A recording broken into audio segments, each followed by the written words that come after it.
শুধু দর্শক বন্ধু, আপনারা দেখছেন একে নিউজ বাংলার। এই মুহূর্তে উপস্থিত রয়েছে ভাঙড়, সঙ্গে রয়েছে দক্ষিণ চব্বিশ পরগনার আইএসএফ এর জেলা সভাপতি আব্দুল মালেক মোল্লা মহাশয়। রাজ্জাক খাঁ খুনে পুলিশের জালে আরো এক ব্যক্তি, তার নাম হলো আজারউদ্দিন মোল্লা। আমরা সূত্র মারফত খবর পেয়েছি যে শুধু আজারউদ্দিন মোল্লা নন, ওনার সঙ্গে ওনার গার্লফ্রেন্ডও রয়েছে।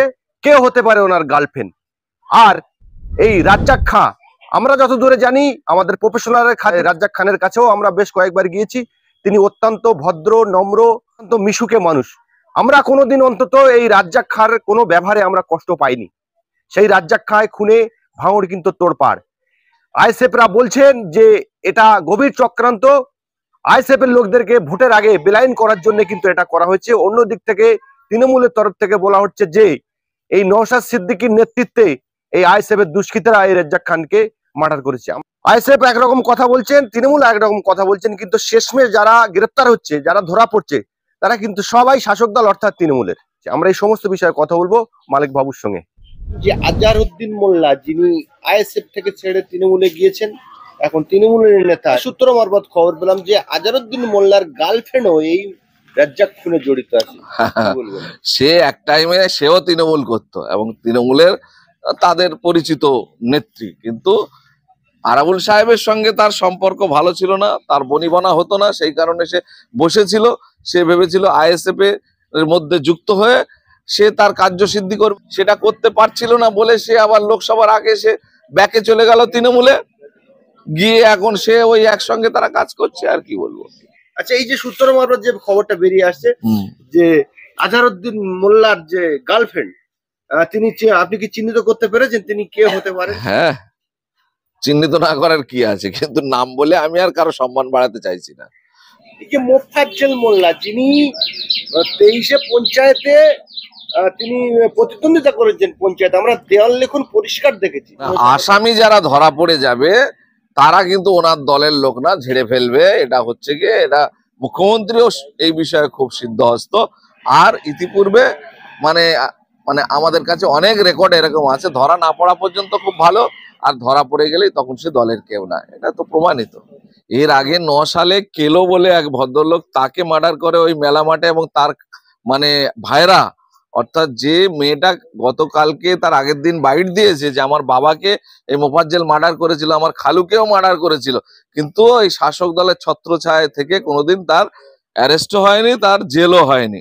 তাহলে এখানে বুঝতে হবে যে সরাসরি বাড়ির লোক অভিযোগ করছে এর আগে 9 সালে 2খানা মার্ডার করেছে, আর এই মার্ডারও মানে নাম আসছে। তারপরে হচ্ছে গিয়ে আরো অনেক এরকম আছে, আরো 2-3খানা নাম আছে। তাহলে প্রকৃত একটা প্রফেশনাল মার্ডারার, তাকে নিয়ে শওকত সাহেব এতদিন ঘুরে বেড়াচ্ছিল, পেছনে ছবি, পাশে ছবি, সঙ্গে ছবি। এখন যেই ধরা পড়ে মোটামুটি ইয়ে হয়ে গেছে, তখন সে দলের কেউ না। এইভাবে মানে আর কতদিন চলবে? দুষ্কৃতীদের প্রশ্রয় দিয়ে, আশ্রয় দিয়ে রাজনীতি করা মানে জনগণের স্বার্থ বিরুদ্ধ, এবং এটা তার ফল একটা টাইমে পাবেই। রাজ্জাক খান যাকে মার্ডার করেছে, তিনি অত্যন্ত ভদ্র, নম্র মানুষ। দেখেন, স্বার্থ এমন একটা জিনিস আর অর্থ এমন একটা জিনিস, আপন পর বোঝে না। আর তৃণমূল দলের যারা নেতৃত্ব, ওরা কিছুই বোঝে না, ওরা পয়সা অর্থ ছাড়া কিছু বোঝে না গো। না হলে একটা জলজান্ত লোক যার সঙ্গে মিটিং করে বাড়ি ফিরছে তাকে মার্ডার করে দিচ্ছে, এটা হতে পারে? এর আসল কারণ হচ্ছে গিয়ে ভাঙড়ের যে কাঠের ব্রিজ, সেই কাঠের ব্রিজটা কংক্রিটের ব্রিজ হবে, কয়েক কোটি টাকা স্যাংশন হয়েছে। আর তার এপার ওপারে যে দোকান আছে, সেই দোকানগুলোকে তুলে আবার নতুন করে পুনর্বাসনের, সেখানে একটা কয়েক লক্ষ টাকার লেনদেন। আর তার সঙ্গে সঙ্গে ভাঙড় বাজারের যে বাজার কমিটি, সেই বাজার কমিটির তোলা, এই 2-3টে কারণ। বাজার কমিটির নতুন সভাপতি রাজ্জাক খান হয়েছিল, তৃণমূল অঞ্চলের সভাপতি রাজ্জাক খান হয়েছিল। তাহলে একে একে দেখা যাচ্ছে তার আগে যারা এসেছিল, মোফাজ্জলের মতো যারা নেতারা, তারা দেখছে আমরা আগে থেকে আছি, আমরা এত দাপটে রাজনীতি করছি, আমরা এই পদ পাচ্ছি না, পদ পেয়ে যাচ্ছে। আর এই টাকা পয়সার লেনদেনের একটা বড় গল্প আছে, যে গল্পটা আমি এখনো মানে মিডিয়ার সামনে আমি বলতে পারছি না, কারণ সেই সত্যতা মানে আমি হাতে কলমে প্রমাণ দিতে পারবো না, কারণ শোনা কথা নিয়ে অনেক রহস্য আছে। শোনা কথা নিয়ে আমি প্রেস মিডিয়ায় বলতে চাই না, কিন্তু অর্থ একটা ফ্যাক্টর। আমি প্রথম দিনতে বলেছি, এই অর্থের কারণেই মার্ডার হয়েছে। এই রাজ্জাক খানও শওকত মোল্লা সাহেবের আশপাশে থাকতো, একদম একদম। এই গল্প আলাদা আছে, এই গল্প বললে আপনার কাছে এখন মনে হবে একটা সিনেমার গল্প, কিন্তু এই গল্প মিলে যাবে যদি ক্যালকাটা পুলিশ সঠিক তদন্ত করে। এবং কে মার্ডার করেছে, এখন তো আমি বিশেষ সূত্রে খবর পাচ্ছি একজন বিশিষ্ট নেতা এর মধ্যে যুক্ত, যার নাম মোফাজ্জেল অলরেডি কাশীপুর থানাতে নাম করেছে এবং সেই নাম এখন গোপন করার চেষ্টা চলছে। এটা কতটা সত্যি মিথ্যা যদি সত্যি প্রমাণিত সামনে আসে এবং যদি প্রকাশ করে, তাহলে কিন্তু অনেক বড় ঘটনা ঘটে যাবে। এই যে আপনি বললেন যে বড় নেতা যোগ রয়েছে, সেটা কি ভাঙড়ের রাউসান মোল্লাও হতে পারে? হ্যাঁ, হতে পারে, হতে পারে।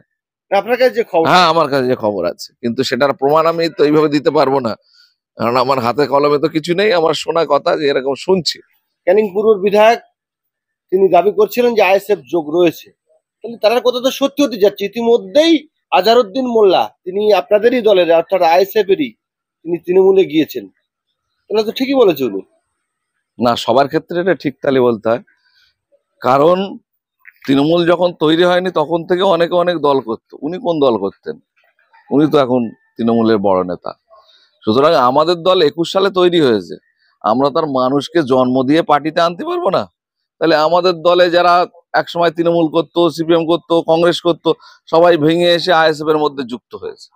এবার ভোটে দাঁড়ানোর সময় দেখা গেছে অনেকে সামনে সারিয়ে এসে লাফালাফি করেছে ভোটে দাঁড়ানো। আমরা সঠিক করে যাচাই বাছাই করতে পারিনি কার কি মনের মধ্যে আছে, কে কি মোটিভে ছিল, কে তার ব্যাকগ্রাউন্ড কি অত যাচাই করার আমাদের টাইম হয়নি, সময় হয়নি, আমরা সুযোগ পাইনি। সেক্ষেত্রে তারা ভোটে দাঁড়িয়েছে, জিতেছিল। তারপরে দেখেছে যে আইএসএফ এর মধ্যে থেকে তো লুটের রাজত্ব কায়েম করা যাচ্ছে না, তোলাবাজি করা যাচ্ছে না, কাটমানি খাওয়া যাচ্ছে না, পঞ্চায়েত থেকে লুট করা যাচ্ছে না, গরিব মানুষের হক মেরে খাওয়া যাচ্ছে না। তখন আবার ব্যাক করে তারা ফের তৃণমূলে চলে গেছে। এতে আমাদের এতে কি সমস্যা? রাজনীতিতে জনগণ আসবে যাবে, খারাপ লোক যতটা পারা যায় বাছাই করে নেতৃত্বের জায়গায় যাতে না আসে সেটা লক্ষ্য রাখতে হবে।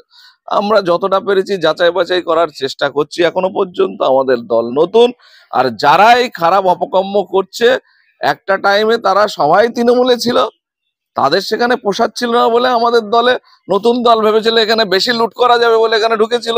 এখানে এসে যখন দেখেছে যে না, কোনোভাবে কিছু করা যাচ্ছে না, তখন আবার তারা ব্যাক করে তাদের পুরোনো জায়গায় চলে গেছে, তাদের কাজকর্ম তারা শুরু করেছে এবং তাদের এই অপকর্ম করতে গিয়ে আজকে ধরা পড়েছে। এদের সাজা হোক। আসামি ধরা পড়েছে, তারা এক টাইমে আইএসএফ করতো, তাই বলে কি আমরা কি তার বাঁচানোর কথা বলছি? সাজা হোক, আরো যারা যুক্ত আছে খুঁজে বার করা হোক।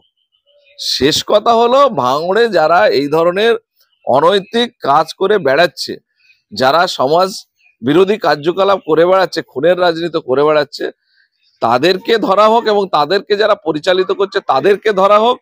তবেই কিন্তু ভাঙড় শান্ত হবে, ভাঙড়ের এই ধরনের কাজ বন্ধ হবে, তা না হলে কিন্তু বন্ধ হবে না।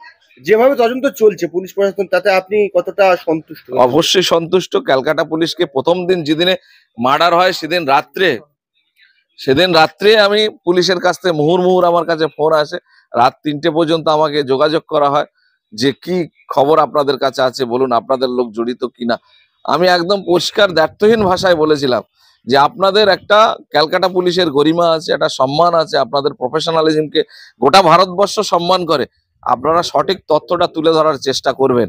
আপনারা যদি মনে করেন যে আইএসএফ এর কেউ কোনোভাবে জড়িত, দূর দূরান্তে কোনো সম্পর্ক আছে, তার নামটা তথ্য সহ বলবেন যে এই কারণে জড়িত। আমরা তাকে যদি খুঁজে আপনি না পান, আমরা ধরে তাকে আপনার থানায় পৌঁছে দেব। কিন্তু আপনারা চেষ্টা করুন নির্দোষ ব্যক্তি যেন এই ধরনের সঙ্গীন অপরাধের সঙ্গে আপনারা জুড়ে দেবেন না। সেক্ষেত্রে আমরা দেখলাম যে তাদের যে প্রফেশনালিজম, তাদের যে বারে বারে প্রফেশনালিজম, এই কথাটা আমি বলছি কারণ সঠিক অথেন্টিক আসামিদেরকে তারা আইডেন্টিফাই করে তাদেরকে ধরেছে এবং ধরে প্রমাণ করছে। এর কারণে ক্যালকাটা পুলিশকে যথেষ্ট ধন্যবাদ।